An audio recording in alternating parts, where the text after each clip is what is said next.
Titulares. Estados Unidos destinará más de 17 millones para seguridad ciudadana en Ecuador. El incremento del sueldo básico para 2024 será tratado hoy en una sesión del Consejo de Trabajo y Salarios. Solca de Cuenca pone ultimátum para que el IES y el Ministerio de Salud cancelen deuda. El caso de los periodistas de El Comercio trasciende tras una audiencia en la CIDH.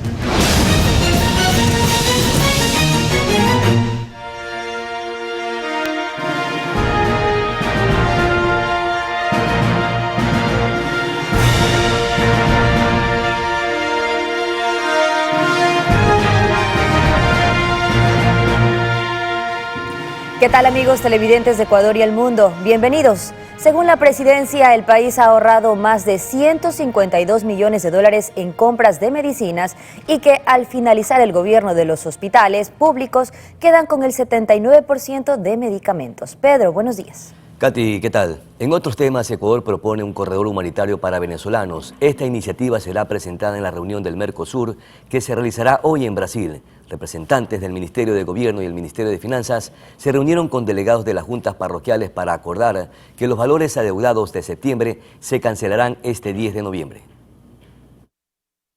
En el Parque del Arbolito, en Quito, miembros del Consejo Nacional de Gobiernos Parroquiales Rurales se reunieron para realizar la marcha hacia Carondelet que en días anteriores habían anunciado en rechazo a los pagos que el gobierno tiene pendiente. Nos están cerrando en algunos lugares, pues CDI, asimismo en algunos lugares nos han quitado convenio para poder atender a nuestros adultos mayores con y sin discapacidad. Eso es muy lamentable. Hasta el momento son 2 meses, estamos en el tercer mes, pasa de 31 millones de dólares, es lo que nos están adeudando de las 2 alícuotas, pero el recorte presupuestario pues supera los 14 millones de dólares a todos los gobiernos parroquiales. Y es que tras dicha movilización lograron ser atendidos por el gobierno y llegaron a un acuerdo en el que firmaron un documento con los representantes de ambos sectores. Hasta el día viernes 10 de noviembre se va a pagar la alicuota correspondiente al mes de septiembre y hasta el 27 de noviembre se va a pagar la alicuota correspondiente al mes de octubre. Eso en primera instancia con el retraso de las asignaciones de las alicuotas. Con respecto a los acuerdos donde hay una reducción que nos perjudica indudablemente a todos los gobiernos parroquiales. Pero esta no sería la única reunión. El próximo miércoles se volverán a reunir en Carondelet con delegados del gobierno y de la CONAGOPARE, donde tratarán otros asuntos relacionados a los pagos. Anaí Vélez, Noticias Oromar. El caso Encuentro y León de Troya vuelven a trascender luego de que las causas se unificaran. Los abogados de Hernán Luque y Danilo Carrera han cuestionado la veracidad de los audios que se hicieron públicos hace varios meses.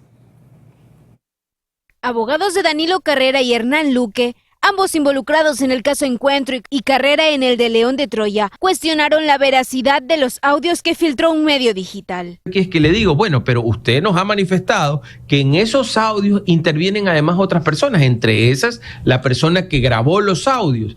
Y él nos dice, sí, efectivamente, ahí hay otras personas. Le digo, pero en las grabaciones no aparece. No, es que esos audios están editados porque yo tenía que proteger a mi fuente y entonces edité los audios.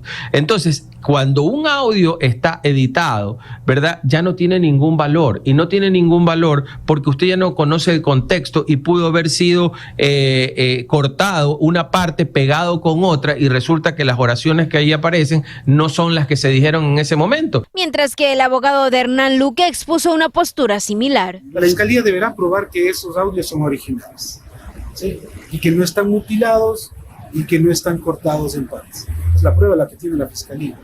Bueno, nosotros no aceptamos porque no tiene la fuente original. Aunque también aseguró que hay información que la Fiscalía no le ha entregado. Estoy solicitando a la Fiscalía que se me permita mantener acceso al expediente y según eso revisar. Y el día de la audiencia de formulación de cargos veremos qué tipo de cargos nos quieren encauzar. Nosotros no tenemos opción alguna, no deseamos acogernos a ninguna cooperación eficaz. Mi cliente ha manifestado y somos enfáticos, nos tenemos hasta el final del proceso y no va a haber cooperación. Incluso el abogado de Carrera aseguró que tampoco le han entregado todos los documentos del proceso con los que se busca formularle cargos a su defendido, por lo que este 16 de noviembre, que es la diligencia, le pedirá al juez que la difiera. Anaí Vélez, Noticias Oromar. Mientras tanto, la Fiscalía General del Estado asegura que los acusados dentro del caso Ispol pretenden deslindar su responsabilidad en el delito de peculado. Durante la reinstalación de la audiencia preparatoria de juicio dentro del conocido caso Ispol, 5 de los acusados por el presunto delito de peculado en operaciones financieras de inversión que habrían afectado los fondos del Instituto Ecuatoriano de Seguridad Social de la Policía Nacional, desestimaron las acusaciones de la Fiscalía General y pidieron a una jueza de Pichincha emitir un sobreseimiento a su favor. En la reinstalación de la diligencia para continuar con las respuestas que tienen las defensas de los 10 procesados al dictamen acusatorio, el fiscal Alex Castillo pidió llamar a los procesados fundamentando su dictamen en calidad de autores ante los implicados, entre ellos al empresario Jorge Cherres. A pesar de que la tercera jornada de audiencia fue convocada para este miércoles 8 de noviembre, por solicitud de uno de los abogados, la audiencia fue diferida para este jueves 9 de noviembre a las 9:30 de la mañana. Katia Mero, Noticias Oromar. Mauricio Torres, quien fue designado como el nuevo Contralor General del Estado, afirmó que no aceptará ningún tipo de chantaje. El flamante Contralor quiere realizar su labor sin ningún compromiso. En su primer acercamiento ante los medios de comunicación, ha ratificado que no cederá nada que huela a chantaje. Prefiero renunciar a ceder a chantajes. Ha dicho que presentará un paquete de reformas a la nueva asamblea, entre las que propone la creación de la auditoría forense. Mauricio Torres quiere inaugurar una nueva Contraloría, por ello tiene un ideal remozado. Hagamos de este país un nuevo país donde la lucha contra la corrupción prácticamente sea una bandera. Como funcionario de carrera, conoce perfectamente el hilo conductual que le llevará a descubrir en dónde existe corrupción, y es por ello que pidió total tranquilidad al actual personal. Sobre todo, se refirió solo a los honestos. El gerente de Autoridad Portuaria de Manta, Ronald Muñoz, comparó los ingresos que ha entregado la concesionaria Gunza por el uso del puerto. Escuchemos sus declaraciones. Con precisión, en los 7 años, nosotros, APM, ha recibido 4.229.137,85 centavos. Y aquí vale un punto para que ustedes vean si el contrato es inequitativo o no. Autoridad Portuaria de Puerto Bolívar, en el 2022, facturó 49.544.113 y tuvo una utilidad bruta del 46% de ese valor y una utilidad neta del 5.975.862. 5.900.000 de utilidad neta, de los cuales Autoridad Portuaria de Puerto Bolívar percibió 7.200.000 en el año, en solo un año, 2022, y nosotros en 7 años, 4.200.000. ¿Es o no es inequitativo ese valor que recibimos nosotros? Y atención, porque Estados Unidos destinará 17.7 millones de dólares para la seguridad ciudadana en Ecuador. El gobierno de ese país anunció este 8 de noviembre la implementación de un nuevo programa denominado Pilares. La puesta en marcha del proyecto se dio en el marco de una visita que realiza en Quito la administradora de la Agencia de Estados Unidos para el Desarrollo Internacional, Samantha Power. El programa se implementará durante 3 años en Quito y otras provincias como El Oro, Guayas y Esmeraldas.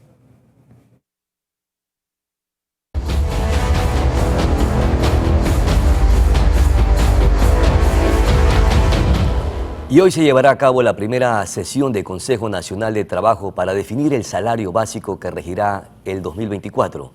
Este año la decisión se encuentra enmarcada en medio de la transición presidencial tras la declaratoria de muerte cruzada. Este 9 de noviembre tendrá lugar la primera sesión del Consejo Nacional de Trabajo y Salarios, en el que se busca lograr un consenso para definir el salario básico que regirá en el Ecuador desde el 1 de enero del 2024. El Consejo Nacional de Trabajo y Salarios está conformado por dos sectores, el empleador y los trabajadores. Los representantes de los empleados son Marcela Arellano del Frente Unitario de Trabajadores, Mesías Tatamuez, presidente nacional de la Confederación Ecuatoriana de Organizaciones Clasistas Unitarias de Trabajadores, Edwin Salazar de la Central Unitaria de Trabajadores y de Osvaldo Chica de la Confederación de Trabajadores del Sector Público del Ecuador. Mientras que por el lado de los empleadores está conformado por Paul Corral de la Federación Nacional de Cámaras Industriales del Ecuador, Javier Rosero de la Federación Ecuatoriana de Exportadores, Tania Pazmiño de la Federación Nacional de Cámaras de Comercio de Ecuador y de Francisco Chiriboga de la Cámara de Agricultura de la Primera Zona. Los empleadores han indicado que para definir el sueldo básico deben prevalecer las posiciones técnicas. El Comité Empresarial Ecuatoriano solicitó que el nuevo salario se deje en manos del gobierno del presidente electo Daniel Noboa si no se llega a un acuerdo entre las partes. Por su lado, el gobierno saliente ha indicado que en caso de que no exista un acuerdo entre los trabajadores y empleadores, el monto quedará establecido en 475, es decir, el incremento sería de $25 al salario vigente, cumpliendo con la oferta de campaña del presidente saliente Guillermo Lasso de subir cada año $25. En 2022, los trabajadores y empleadores no llegaron a un acuerdo, por lo que el gobierno definió el paso de 425 a $450. Katia Mero, Noticias Oromar. Seguimos con más. El cambio de domicilio electoral fue habilitado para las elecciones del 2025. El trámite puede realizarse de manera presencial o en línea. El Consejo Nacional Electoral habilitó el cambio de domicilio para las elecciones presidenciales y legislativas de 2025. El proceso que permite a las personas ser empadronadas en un recinto electoral más cercano al lugar donde viven puede ser realizado de manera presencial en las delegaciones provinciales electorales, donde deberán presentar la cédula de ciudadanía y una planilla de servicios básicos. También se puede realizar de forma virtual en la página web del CNE, en la opción Trámites y Servicios, luego Servicios Ciudadanos, Servicios en línea y Cambio de Domicilio Electoral Nacional. Allí deberá crear una cuenta o iniciar sesión si ya está registrado. Los requisitos para realizar el trámite en línea son el formulario de domicilio electoral firmado, el cual se obtiene de la misma página web, la cédula de ciudadanía o el pasaporte escaneados, una fotografía de la persona sosteniendo la cédula y una planilla de servicios básicos u otro documento que identifique la dirección del domicilio. Para el caso de Galápagos, se incluirá también el carnet de residencia temporal o permanente. En la página web también está la opción para cambio de domicilio electoral en el exterior. El trámite en ambos casos es gratuito. Recordemos que para las elecciones anticipadas no se habilitó el cambio de domicilio, ya que el tiempo era muy corto desde que se declaró la muerte cruzada. Tania Loor, Noticias Oromar. La Corporación Nacional de Electricidad presentó una solicitud de revocatoria de una medida cautelar aceptada por una jueza de Yaguachi. La entidad indicó que se encuentra estableciendo lineamientos de defensa técnica institucional para hacer cesar la decisión que pone en riesgo, según se explica, para realizar o paralizar el servicio de energía eléctrica, así como el pago de remuneración y beneficios laborales a trabajadores y proveedores.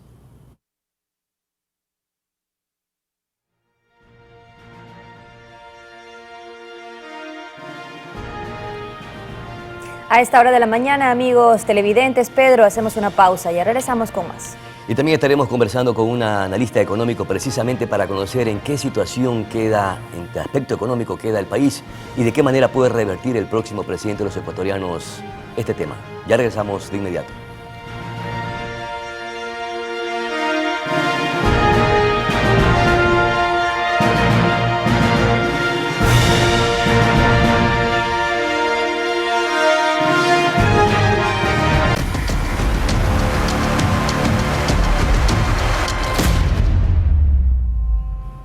El gobierno nacional permanece a la espera del apoyo económico de algunos organismos internacionales para afrontar el fenómeno de El Niño en el país.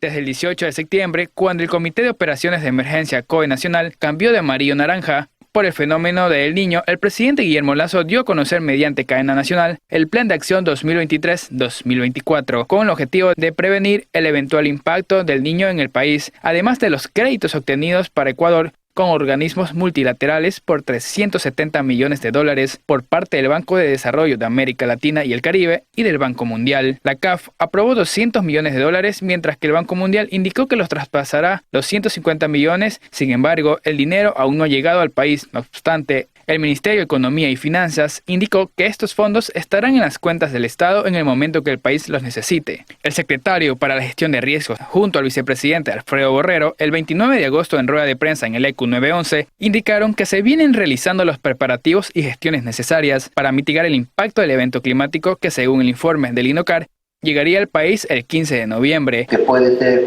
moderado o puede ser severo. Socialización del plan de acción específico por el fenómeno del Niño que está siendo promovido por el gobierno nacional, contiene la política pública para poder prepararnos para este evento y asimismo reducir los riesgos.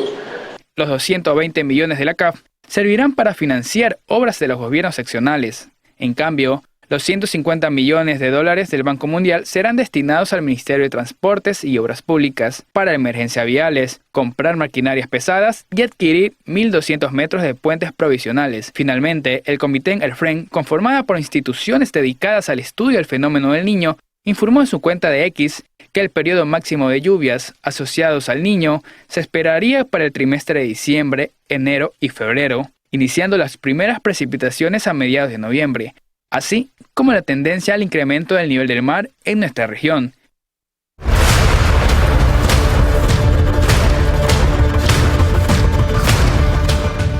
Les contamos ahora que el Gobierno Nacional entregó nuevos equipos quirúrgicos para el Hospital Eugenio Espejo por un monto de $5 millones. El centenario nosocomio capitalino luce remozado. Este miércoles, el primer mandatario acudió a entregar personalmente los equipos para tomografía, endoscopía, rayos X, ecografía y resonancia magnética. Además, el quirófano central también recibió equipos de última generación, con lo que se espera incrementar el número de cirugías. Y a nivel general, el trabajo del gobierno en estos últimos 2 años y pico ha sido para reposicionar la capacidad operativa de todos nuestros hospitales. El Eugenio Espejo efectuó 7.145 operaciones el año anterior. Con el moderno equipamiento se incrementará a 8.500. Muchos se preguntan y dicen, ¿y qué hizo Lasso? Esto hemos hecho. El gobierno nacional entregó también un secuenciador genético que se constituye en el primer hospital en Latinoamérica en tenerlo. Con equipos que no los tiene ningún otro país de la región. El jefe de Estado informó que se reabrieron los programas de becas para el sector de la salud, el mismo que tendrá una vigencia de 7 años. Asimismo, 610 becas para programas de especialidades de medicina y enfermería serán financiadas con una inversión de $46 millones en toda su formación. Guillermo Lasso afirmó que el objetivo de su gobierno es fortalecer al sistema de salud. El Hospital de Solca en Cuenca continúa reclamando a las autoridades del IES y del Ministerio de Salud Pública la cancelación de las millonarias deudas que mantienen con ellos desde 2016. En agosto de 2023, el Hospital de Solca de Cuenca tomó la decisión de ya no recibir a pacientes derivados del Instituto Ecuatoriano de Seguridad Social y del Ministerio de Salud Pública por las deudas. La deuda va creciendo y se va arrastrando este problema que es extremadamente grave. Se ha limitado mucho la recepción de pacientes nuevos, tanto del Seguro Social como del Ministerio de Salud Pública. Nosotros en este momento estamos con pacientes del Seguro Social atendiéndose activamente 1.125 pacientes y del Ministerio de Salud 1.653. Suspender el tratamiento sería dar marcha atrás a todo lo que se ha conseguido y el paciente sería tremendamente perjudicado. La cartera de salud, por su parte, correspondiente al 2022, adeuda $569.614 y del 2023 que continúa, $8.447.937.42 y 42 centavos. Esta es una deuda extremadamente grande para nuestra institución. Representa el 50% del presupuesto de todo un año que necesita este hospital para su normal funcionamiento. Para variar, sin respuesta del Gobierno Nacional y del Seguro Social, que hace presumir que no hay intención de saldar los números. Hemos tenido a veces que tomar recursos del presupuesto de la construcción del hospital para poder financiar el funcionamiento de la institución. A esto se suma ciertos inconvenientes con el trámite para auditar las deudas, el que se aplica desde enero de 2023. Nosotros lo que estamos exigiendo es que nos auditen, nos cancelen cumpliendo con las normativas que son emitidas por el Ministerio de Salud y aceptadas por ellos, que son 45 días laborables la auditoría y 30 días para cancelar. Pero si vamos desde enero y como dijo el doctor Raúl Alvarado, del 2016 no nos pague el IES, de 2022 el Ministerio, entonces no cumple ni con la normativa que está vigente, que dice 45 días laborables.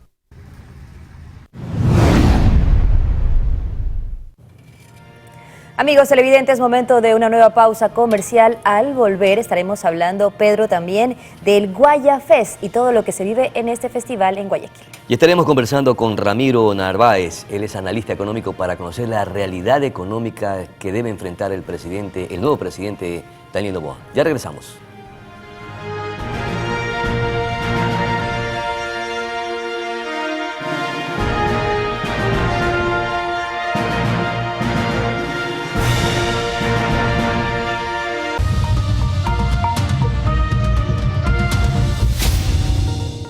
Y como lo anunciamos, ya se encuentra con nosotros vía telemática desde la provincia del Carchi. Nos recibe esta conversación el economista Ramiro Narváez, precisamente analista económico, para revisar la realidad económica del país y qué le espera al próximo presidente de los ecuatorianos, Daniel Noboa. Muchísimas gracias por atender esta conversación, economista Narváez. Aunque el presidente Guillermo Lasso anunció que deja una democracia fortalecida y una economía en crecimiento, creeríamos los ecuatorianos que la realidad es otra. ¿Cómo debe de revertir esta situación el nuevo presidente? Bienvenido. Muchísimas gracias. Un saludo afectuoso a todos ustedes. Estos espacios de reflexión y de análisis son importantes para guiar a la población, como ustedes siempre buscan hacerlo. Hay problemas muy graves que iniciará enfrentando el próximo gobierno. Solo un ejemplo, y que está directamente vinculado con la ciudadanía, es el problema con los municipios, prefecturas y juntas parroquiales.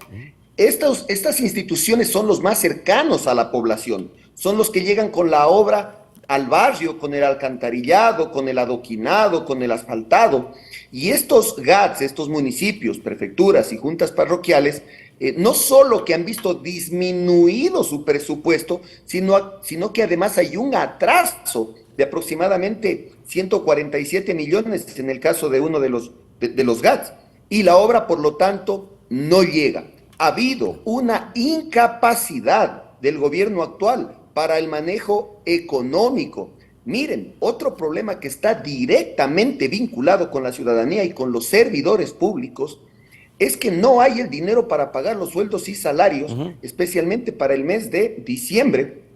Y no olvidemos que el pago del salario de diciembre conlleva también el pago del 13º.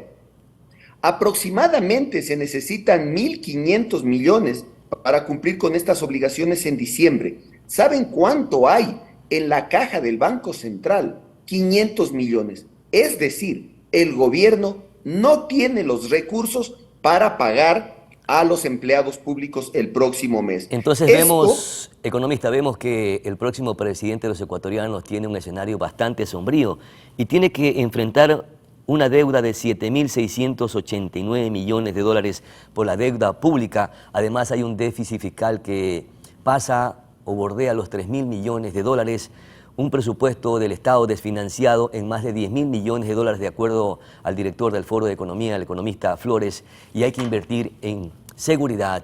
Se viene el fenómeno del Niño. ¿De dónde sacará dinero el próximo presidente para enfrentar estas situaciones que son urgentes?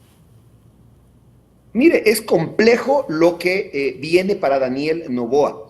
El presupuesto arrancó con un déficit anunciado aproximadamente entre 6.000 y 7.000 millones, pero se incrementó porque el gobierno tuvo algunas imprecisiones en el cálculo. Por ejemplo, presupuestó con una producción del petróleo más alta de la que realmente es, por lo tanto ahí se aumentó el déficit, o intentaron o planificaron la venta del Banco del Pacífico. No sé si Daniel Noboa, como un intento de recaudar más dinero, continúe con esa venta, pero se presupuestó y no se ejecutó. Ahí hay una alternativa, yo no la comparto, pero es una alternativa para Daniel Noboa. Y ahora la producción petrolera está estancada, economista.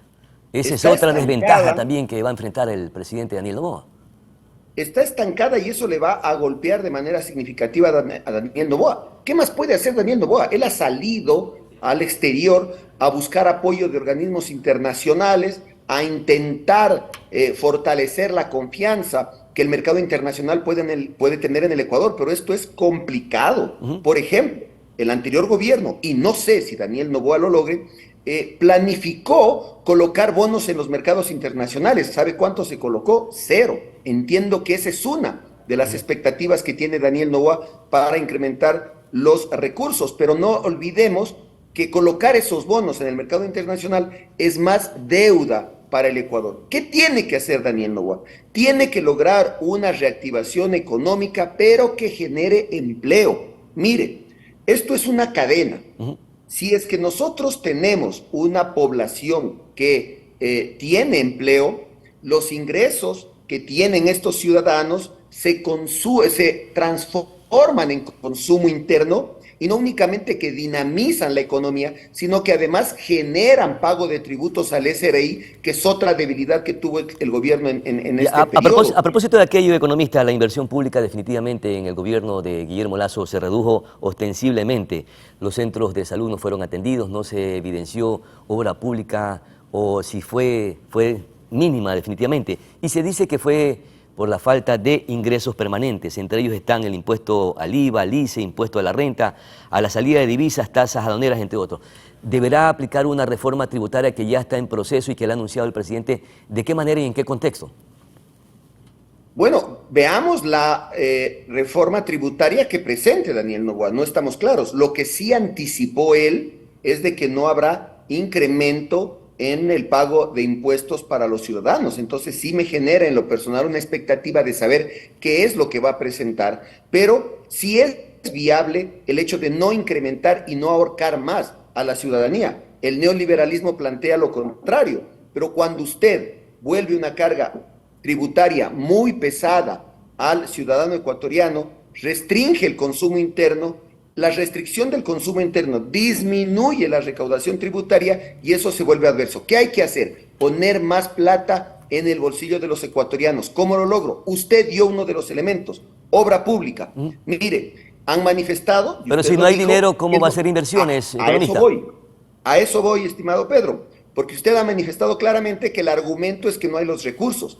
Hubo dinero en el gobierno de Guillermo Lasso y ese dinero fue canalizado a incrementar la reserva monetaria y posteriormente ese dinero fue destinado al pago de las obligaciones que tiene el Ecuador o el Estado con los acreedores de deuda. Había que priorizar ese dinero, en vez de quedar bien con los amigos del gobierno, había que canalizarlo a la inversión pública. Por ejemplo, la inversión pública genera trabajo, mano de obra, reactivación económica. Esa es la forma de generar desarrollo. Hoy, estimado Pedro, estamos en una situación extremadamente lamentable, tanto así que nuevamente, al igual que que a finales de la década alrededor de 1991, 92, 93, luego de la crisis bancaria, han sido los migrantes los que están sosteniendo esta economía.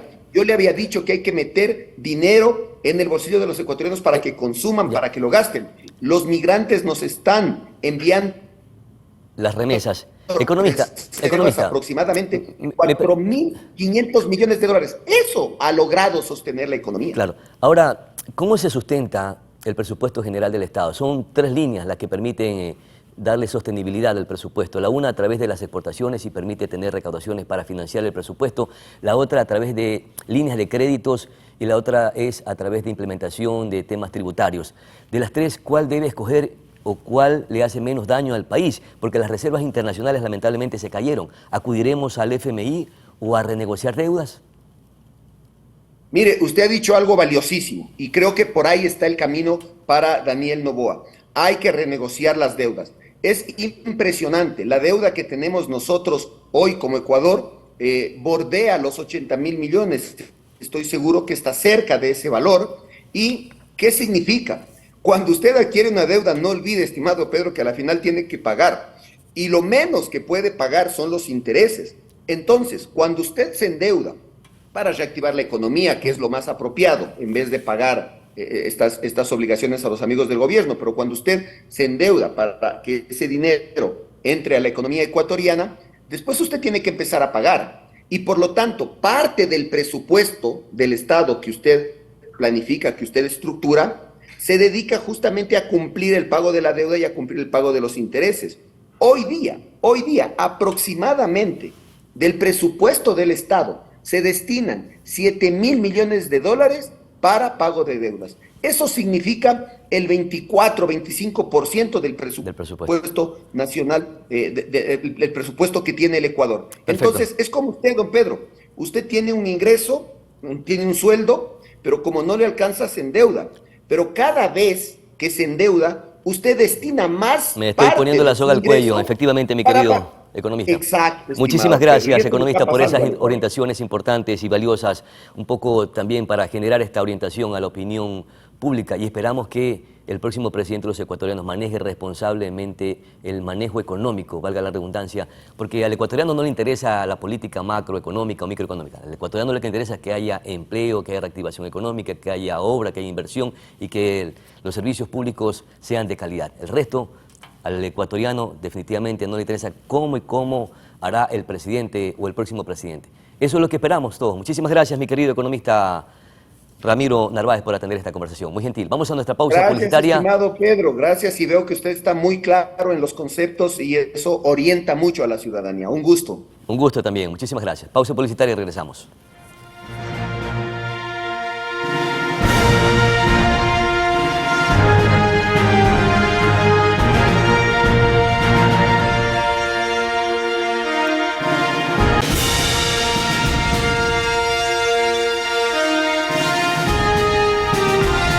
Seguimos con más noticias, amigos. Es momento de hacer un enlace directo con nuestro compañero Cristian Arias desde la ciudad de Guayaquil, quien nos trae información de última hora. Bienvenido, Cristian. Buenos días. ¿Qué tal, Katy? Buenos días. Buenos días. Estamos en vivo. Son las 7 de la mañana, 48 minutos. Generamos información desde la cooperativa Guerreros del Fortín. Justamente en la avenida Casuarina ha sido atacado un supermercado de carnes, un local dedicado a la venta de carnes y embutidos, cuya puerta está afectada, está perforada por la activación de artefactos explosivos que aparentemente habrían sido colocados en la madrugada. Es el segundo atentado que se produce en este mismo sector.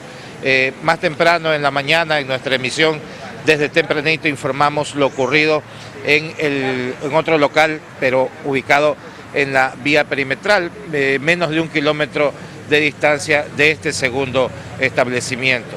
Según las versiones de los moradores que prefieren hablar tras cámara, es la acción de extorsionadores que estarían exigiendo el pago de vacunas, el pago de grandes sumas de dinero a cambio de una supuesta seguridad.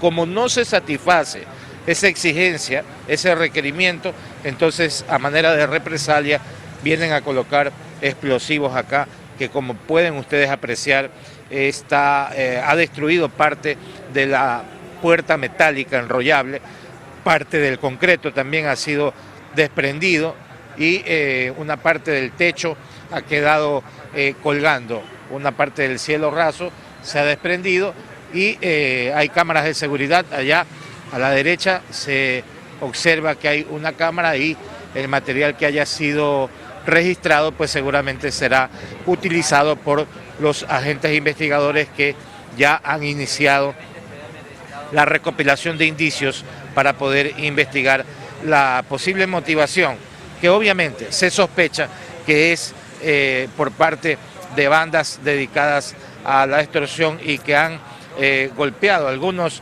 negocios ubicados acá en este distrito, el distrito de la avenida Casuarina, de la Nueva Prosperina, que es el más violento según las estadísticas de la Policía Nacional, que dan cuenta de los hechos violentos y delictivos que se cometen en este sector de la ciudad de Guayaquil. Nuestro informe llega hasta aquí, 7 de la mañana, 50 minutos, volvemos a estudio con ustedes. Adelante. Muchísimas gracias, Cristian, por esta información. En nuestras próximas emisiones tendremos más detalles acerca de lo ocurrido.